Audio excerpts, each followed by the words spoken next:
The war ended with noise.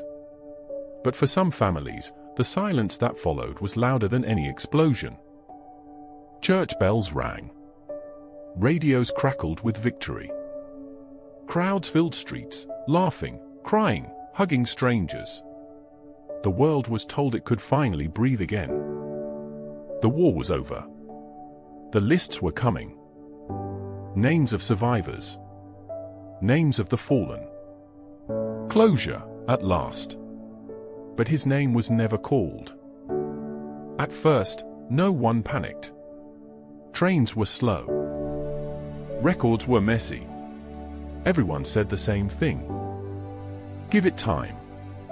Soldiers were scattered across a broken continent. Some would come home late. Some would need months. That was normal.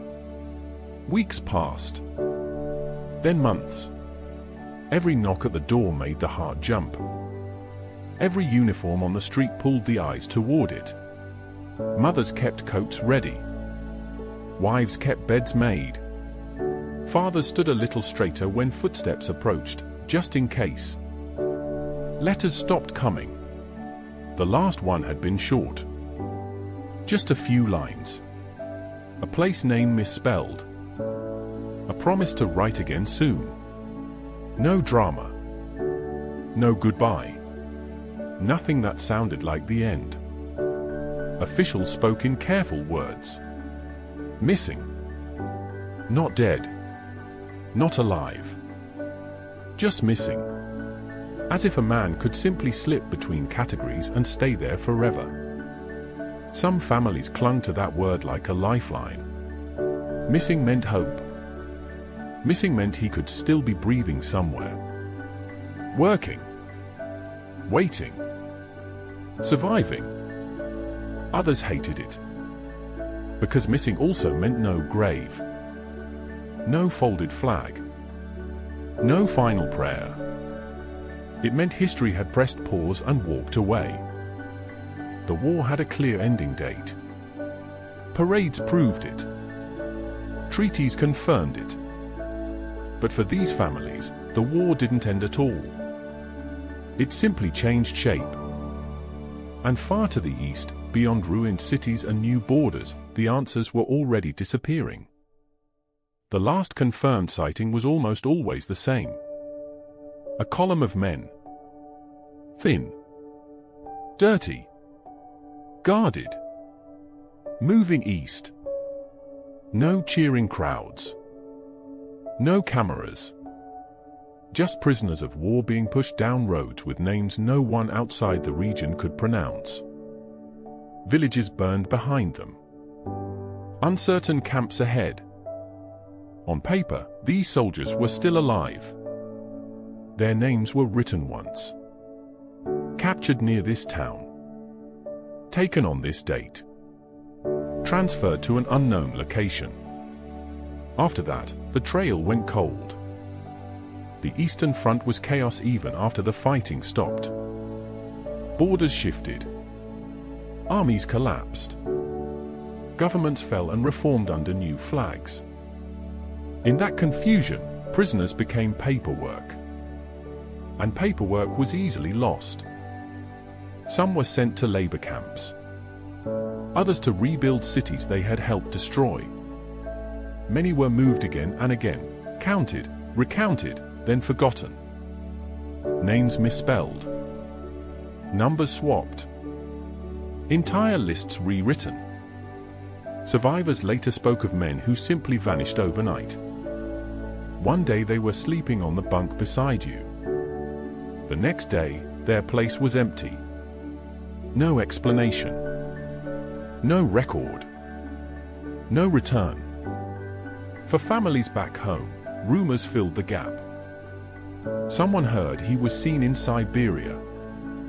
Someone else said a man with his name worked on a rail line. Every story sounded possible. None could be proven. Governments exchanged prisoner lists, but the exchanges were uneven. Political tensions hardened quickly. Former allies stopped sharing information. Some records were sealed. Others destroyed. official responses became shorter. No new information available. Status unchanged. Case under review. Years passed. The soldiers who returned spoke carefully. Some refused to speak at all. When asked about those who never came back, they looked away. Not because they didn't remember, but because remembering felt dangerous. And somewhere between fear and bureaucracy, thousands of men slipped out of history. At some point, the questions stopped being welcomed. Families kept writing letters. To military offices. To embassies. To anyone whose stamp looked official enough to matter. At first, replies came back slowly but politely. Then they became vague. Then they stopped coming at all. The files still existed. At least, that's what people were told. But when historians finally gained access decades later, something was wrong. Pages were missing. Dates didn't match. Names were crossed out and rewritten in different ink. Entire folders ended abruptly, as if the story had simply been cut mid-sentence. Some records ended with a single line. Transferred east. No location. No date. No follow-up. In post-war Europe, admitting the truth was inconvenient. Declaring these men dead raised questions no one wanted to answer. Where did they die? Under whose control? Why were they still prisoners after the war ended? So many governments chose the easiest option. They did nothing. Missing meant no compensation. No pensions. No political consequences. It allowed the past to stay unresolved, locked behind paper and silence. In the East, archives were sealed for decades. Researchers later discovered prisoner death logs that didn't match official numbers. Names appeared once, then vanished. Some camps reported fewer deaths than the number of men who entered them. Others reported none at all. Families aged. Parents died without answers. Wives remarried or stayed frozen in time. Children grew up with a photograph and a question mark. When the Cold War ended and archives finally opened, the damage was already done. Ink had faded. Witnesses were gone. Graves were unmarked or reused. For many men, history had not recorded a death. It had erased a life. And even now, some files remain sealed. Not because they contain nothing, but because they contain too much. Some families never stopped waiting. They marked birthdays without certainty. They left empty chairs at tables long after others told them to move on. Hope, once stretched thin, became something quieter. Less about reunion. More about truth. Across Europe, names stayed carved into memorials under a single word. Missing. Not fallen. Not killed. Just missing. As if history itself had shrugged. Years later, mass graves were uncovered near old camps and rail lines. Bones without names. Buttons without uniforms. Some remains were identified. Most were not. For every answer found, 10 more questions appeared. Historians now agree on one thing. Many of these men did not survive long after the war ended. They died in camps. In forced labor. From hunger, disease, or exhaustion. Not in battle. Not as heroes. But in silence. And silence leaves no closure. For governments, reopening these cases meant admitting uncomfortable truths. That the war didn't end cleanly.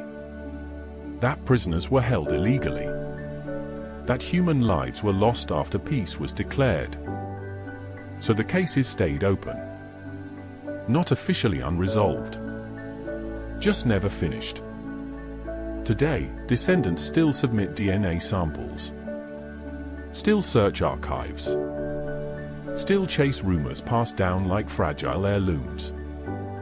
A name, a place, a date that almost lines up. Sometimes a file surfaces, sometimes it doesn't. And so the war remains unfinished for them. Not on maps, not in textbooks, but in the space where a name should have been called.